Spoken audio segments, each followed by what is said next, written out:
live chez vous, mesdames, messieurs. C'est un réel plaisir de vous savoir nombreux pour suivre votre magazine économique. Merci de nous faire confiance. Bienvenue à tous et à toutes. Place à présent aux nouvelles en bref. Je vous retrouve juste après pour la suite. C'est parti. La République démocratique du Congo a accueilli ce mardi 10 décembre 2024 l'événement phare sur la cybersécurité en Afrique, Africa Cyber Trust 2024. Cet événement organisé par One Africa Forums en partenariat avec Data Protect réunira les acteurs clés du secteur financier, des régulateurs, des experts en cybersécurité et des décideurs politiques pour discuter de défis et opportunités liées à la cyber-résilience en Afrique. Plus de détails sur Zoom-Copanet. La Banque africaine de développement suspend la compagnie sénégalaise de travaux publics pour une durée de 12 mois en raison d'une pratique frauduleuse. Pendant la période d'exclusion, l'entreprise ne sera pas autorisée à participer au projet financé par le groupe de la Banque africaine de développement. Le groupe de la Banque africaine de développement a conclu le 9 décembre 2024 un accord de règlement négocié avec la compagnie sénégalaise de travaux publics pour mettre un terme aux procédures de sanctions engagées pour pratiques frauduleuses à l'encontre de l'entreprise. Plus de détails sur Zoom-Copanet. La 21e reconstitution de ressources de l'Association internationale de développement a permis de réunir 24 milliards de dollars américains de contributions sur un objectif visé de 120 milliards de dollars américains. L'annonce a été faite par le président de la Banque mondiale, Ajay Banga, dans une lettre rendue publique le jeudi 5 décembre 2024. Plus de détails sur Zoom-Copanet. Avec la signature annoncée le 9 décembre 2024 par l'Australien Titron Mineral d'un accord de vente et d'achat d'actions visant à céder au Chinois Shandong Gold le contrôle de son projet de graphite Ankwab au Mozambique, la domination chinoise sur ces métals se confirme peu à peu. Prévue pour être bouclée fin février 2025, cette opération illustre aux yeux de spécialistes les efforts de la Chine pour conserver sa domination sur le marché mondial de graphite. Plus de détails sur Zoom-Copanet. Qu'est-ce qui s'observe sur le marché des changes en République démocratique du Congo? Que dire de l'inflation en rythme mensuel, mesdames et messieurs?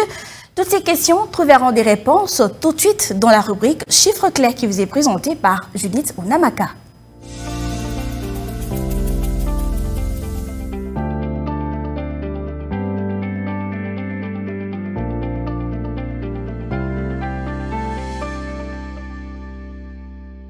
Judith Onamaka, bienvenue. Merci. Avec vous, nous allons parler du niveau de l'inflation hebdomadaire en novembre 2024. Mais avant de parler de ces sujets, dites-nous, qu'est-ce qui s'observe sur les taux de change en République démocratique du Congo? Voilà, concernant le taux de change en RDC, commençons par l'officiel. Actuellement, un dollar se change à 2849 francs. Un franc CFA vaut 4,59 centimes et un euro s'interchange à 3012 francs. Maintenant, prenons le cadre du parallèle. Nous nous sommes focalisés à Delvaux et dans ce lieu, un dollar se négocie à 2850 francs. Un franc CFA se change à 4,60 centimes et un euro revient à 3200 francs. Alors, quel a été le niveau de l'inflation hebdomadaire en novembre 2024? Voilà, au cours de la 4e semaine du mois de novembre 2024, l'inflation hebdomadaire a fortement ralenti à 0,097% contre 0,100% la semaine précédente. Et en cumul annuel, l'inflation est ressortie donc à 10,94% contre 21,24% à la période correspondante en 2023. Alors, Judith Onamaka, quelle a été l'évolution de l'indice global dans les comportements des prix? Voilà, l'évolution de l'indice global s'est reflétée par le comportement des prix presque dans toutes les fonctions de consommation et par ailleurs la contribution de la fonction de consommation produits alimentaires et boissons non alcoolisées est de 52,46%. Les fonctions logement, eau, électricité, gaz et autres combustibles, transport, restaurants et hôtels et biens et services ont contribué respectivement à hauteur de 20,36%, 10,52%, 7,18% et 9,49%. Alors prenons cette dernière question. Que dire de l'inflation à rythme mensuel? Voilà, l'inflation en rythme mensuel, le taux d'inflation s'est établi à 0,41% contre 0,57% le mois précédent et en glissement annuel et en annualisé, le taux d'inflation s'est respectivement établi à 12,78% et 11,91% contre justement un objectif de 12,06% au départ à fin décembre 2024. Merci Judith. C'était un plaisir Solange. Corridor des Lobito, une opportunité à Dandessi. À quel niveau situer l'avantage économique de la République démocratique du Congo? Mesdames et messieurs, vous aurez les éléments des réponses dans les dossiers qui vous est présentés par Mike Gardidiana.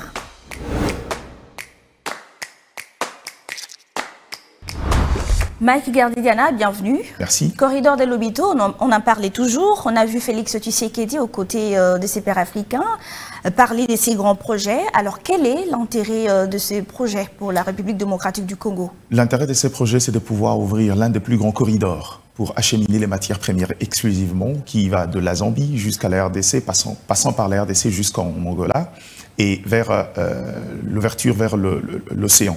Et au-delà de ça, je crois que le corridor de Lobito est aujourd'hui un vecteur économique important, surtout pour les matières premières. Aujourd'hui, on parle de 70% de matières de la demande mondiale qui est représentée par le cobalt et les cuivres, deux matières que la RDC est dans le pôle des pays producteurs, mais aussi la Zambie avec le cuivre et l'or également. Donc il s'agit ici d'un projet sous l'impulsion des États-Unis d'Amérique, parce que pendant ce traîneau stratégique, c'est généralement un projet aussi porté et financé par ces derniers, qui a un regard très prisé sur ce projet, parce qu'il faut le rappeler, la RDC, encore cette sous-région, est depuis un moment théâtre d'une bataille économique entre les États-Unis, mais également la Chine, et qu'aujourd'hui, les États-Unis, de par les démocrates, le sortant Joe Biden, a tenté de vouloir mettre en place ces projets pour pouvoir redorer un petit peu l'approvisionnement des États-Unis d'Amérique en matière de minerais. Et je crois que ces projets-là représentent également quelque chose d'important dans la commercialisation de ressources minières de l'Afrique, particulièrement la RDC, la Zambie, mais aussi l'Angola. Alors, à quel niveau situer l'avantage économique pour la République démocratique du Congo? C'est vrai, quand on parle d'avantage économique de la RDC aujourd'hui, il ne faut pas oublier que c'est une économie très extravertie. La RDC exporte exclusivement les matières premières, notamment le cuivre et le cobalt, qui est une matière stratégique où on a presque plus de 60% de réserves mondiales. Mais au-delà de ça, la RDC est aujourd'hui une économie très tournée vers la rente, notamment la fiscalité, et ce qui permettra aujourd'hui, avec ce marché recréé par le corridor de Lobito, de pouvoir gagner un peu plus. On parle de près de 30 000 emplois directs et indirects à créer par ce projet-là. Mais au-delà de ça, on parle également des intérêts en termes fiscaux qui permettra à la RDC cette fois-ci, avec un corridor à un marché assez facile, de pouvoir gagner un peu plus. Mais au-delà de ça, quand on parle de l'intérêt économique également, ça permet à la RDC d'avoir une ouverture vers les autres États, et ce qui est à nous de pouvoir mettre en place des politiques très cohérentes pour pouvoir en profiter. Donc les intérêts économiques, il y en a suffisamment, même si ça reste une opportunité à Dandessi. Alors on va se quitter avec cette dernière question. Quelles sont les conséquences sur d'autres projets structurants comme les ports en eau profonde des Bananas?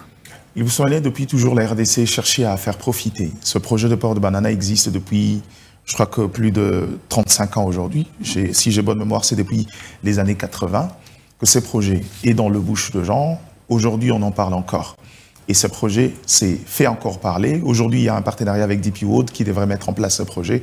Pourquoi la pertinence de ce projet? Vous savez, quand on est un État comme la RDC, quand on est un État à vocation commerciale aussi, cette petite ouverture qu'on a au niveau de Banana peut permettre de pôle de développement également, une porte de sortie pour nos matières premières, mais autres matières, et commercer avec l'ensemble du monde. Cependant, depuis toujours, ce projet traîne parce qu'il y a un peu de léthargie, un peu de lourdeur dans le financement de ces projets. Or, si aujourd'hui on réussit à avoir un corridor où tout marche convenablement, beaucoup s'inquiètent de l'avenir de ce projet du port en eau profonde de Banana. Quand on parle du port en eau profonde de Banana, parlons du corridor de Lobito. C'est un corridor qui nous permet de relier à peine 4 provinces, c'est-à-dire le Tanganyika, le Haut-Katanga, le Lualaba, ainsi que le Haut-Lomami. Mais quand on parle du port en eau profonde de Banana, de par ce besoin, c'est là 6 fois acheminer les matières premières qui sont les matières principales d'exportation de la RDC, peut relier jusqu'à 16 provinces sur le 25 en compte. Et imaginez ce que ça représente en termes d'économie, la connectivité que cela représentera. Et surtout, quand on parle du corridor de Lobito, c'est exclusivement les matières premières. Par contre, le port en eau profonde de Banana jouit justement de cette largesse-là dans la chaîne commerciale et dans la chaîne d'approvisionnement.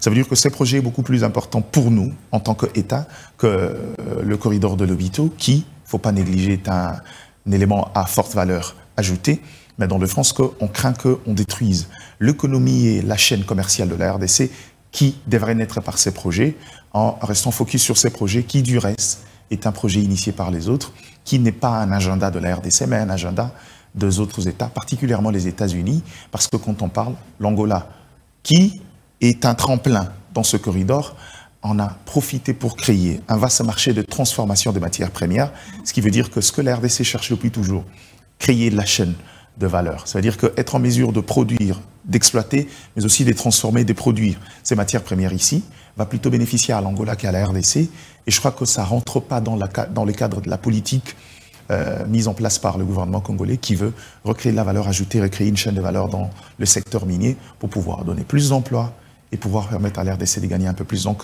il y a certains avantages qui nous poussent à réfléchir deux fois sur ce projet. Merci Mike Gardidiana pour ce détail. C'est à moi de vous remercier. Suivez-moi tout le jour à travers Zoom Wende sur Zoom Eco Live.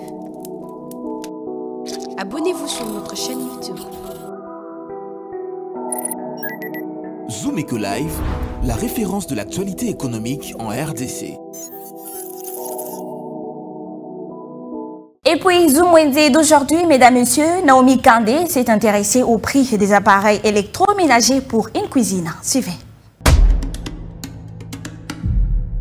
Le marché d'aujourd'hui commence par vous donner les prix de micro-ondes qui coûtent 147 000 francs congolais et aussi à 161 000 francs. Le micro-ondes Deluxe à 279 000 francs et à 352 000 francs congolais. Un réchaud électrique à des plaques coûte 67 600 francs congolais. Un réchaud électrique One Plaque à 44 000 francs et à 47 000 francs congolais. Il y a ceux qui préfèrent utiliser des réchauds à gaz. Un réchaud à gaz 4 plaques coûte 440 000 francs congolais. Une plaque à 90 000 francs congolais. Un réchaud four à 4 plaques coûte 600 000 francs congolais. Et les réchauds à pétrole revient à 25 000 francs et aussi à 40 000 francs congolais. Il existe aussi des réchauds à pile. On peut en trouver à 20 000 francs et à 30 000 francs congolais. Et pour extraire vos fruits, pour avoir un jus naturel, un appareil à jus coûte 77 000 francs congolais. On peut aussi en trouver à 99 000 francs. Machine à brochette à 135 000 francs congolais. Machine grille poisson à 184 000 francs congolais.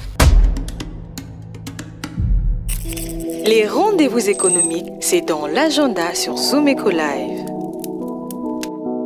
Abonnez-vous sur notre chaîne YouTube.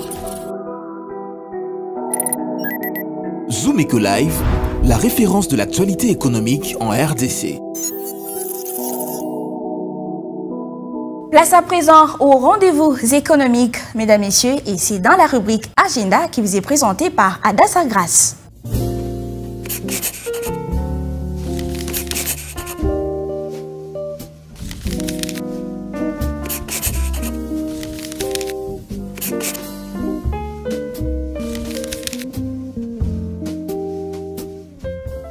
Bienvenue à l'agenda, voici le rendez-vous du jour. Level Up School prépare une nouvelle session de formation Meet the Coach ce mercredi 11 décembre 2024 et sera axée sur la création professionnelle d'emballages biodégradables. À présent, rappelons que les états généraux des entreprises de portefeuille a ouvert ses portes lundi 9 décembre 2024 au centre financier de Kinshasa et ses assises vont se poursuivre jusqu'au 14 décembre prochain avec le même thème, faire des entreprises de portefeuille de l'État un puissant levier de la croissance économique et du développement social de la RDC. Et enfin, notons que le rencontre du développement prévoit une conférence sur l'économie africaine en 2025, le 23 janvier 2025, et sera axée sur les thèmes l'émergence de l'intelligence artificielle, quels défis et opportunités pour le développement et la stabilité de l'Afrique. Merci de nous avoir suivis. Au revoir.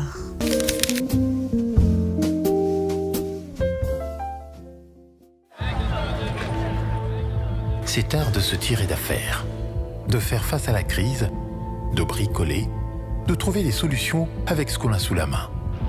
Un art dans lequel les Congolais ont développé un savoir-faire particulier. Article 15. Débrouillez-vous pour vivre. Une vendeuse des spaghettis a accepté de partager avec nous son quotidien, comment est-ce qu'elle arrive à s'organiser à travers son commerce. Je vous prie de la suivre et c'est après ceci. Débrouillard jamais, jamais, jamais.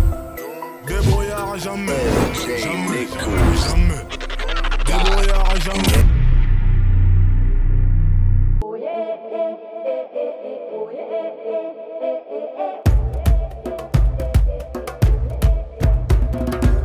awa na yako lukambongo na ngai teka ba spaghetti na sala ba omelette ba novelas. Dans novelas c'est spaghetti. Osala mélange na ba saucisse na ba bilvet na ba matungulu na ba nindo ya on ba to ba pressa kolia depuis 2000. Anda teka koto.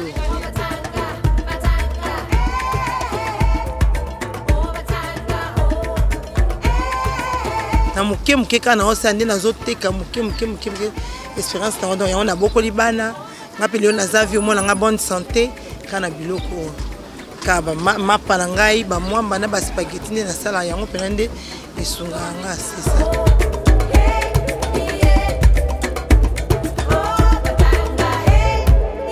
On a somi peut-être biloko na ngai soit na somi carton na nga spaghetti na ina teki bénéfice na nga soit na teli kelemba soit na teki carte na mpena longoli esunga na mwa biloko na nga mike donc na teka donc ezo soutenir libota penza. Ma classe bana mo ba transport donc ma mike donc ezo sunga na ma gravité bénéfice na ya gravité mais moi muki on a quand ezo soutenir libota.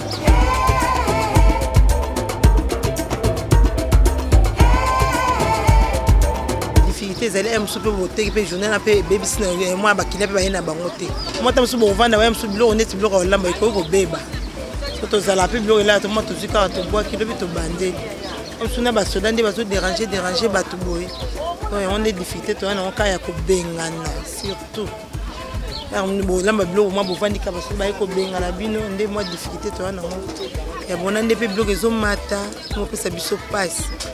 Donc, je vais vous dire que je vais 100 000, attends moi 10 000, donc je vais 10 000 à 10 000 euros à moi bénéfice. Comme je vais 100 000 à 10 000, bénéfice c'est comme 100 fois 500 francs. Donc, il y a tel mais cher, donc difficulté toi non y a donc il y a honte au cas sous tes bénéfices à malonga et ça le sousté.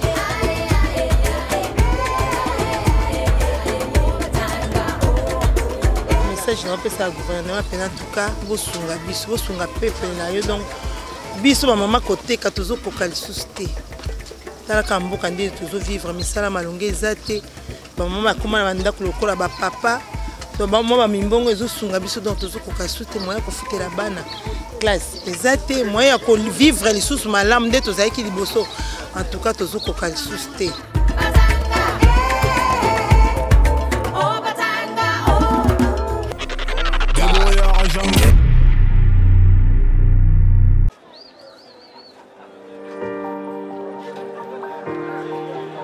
Détails du marché, nous avons appris à vous connaître, à vous comprendre et vous apporter plus de lumière. Désormais, avec vous, c'est parti pour un voyage de rêve vers une destination meilleure. Ensemble, découvrons le civisme fiscal et la bonne gouvernance dans la gestion de la Res Publica grâce au décryptage de l'actualité économique du pays avec des chiffres clés. Avec une équipe de professionnels, découvrez le quotidien des Congolais en exclusivité à travers des dossiers et analyses approfondies.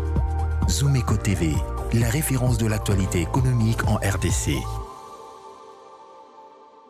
C'est la fin de votre tranche d'aujourd'hui, mesdames et messieurs. Merci de nous avoir suivis. D'ici là, prenez soin de vous. Au revoir.